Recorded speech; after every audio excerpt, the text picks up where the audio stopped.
abbaan manaa kiyya siin jaaladha jeena fuudhee eegana fuudhee na ulfeessee ilmoo guddisuu hin danda'u jeena dhiisee bade. Jaarsin qabu ijoollee. Haa. Dhaabbadhu eessa deemta? Jeetiin ganda si yaaba. Siitu kana na godhee na biraa bade. Biyyaa ani ofii nama na guddisu barbaada.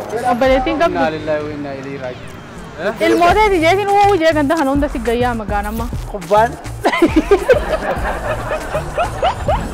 Bakka na fuudhe.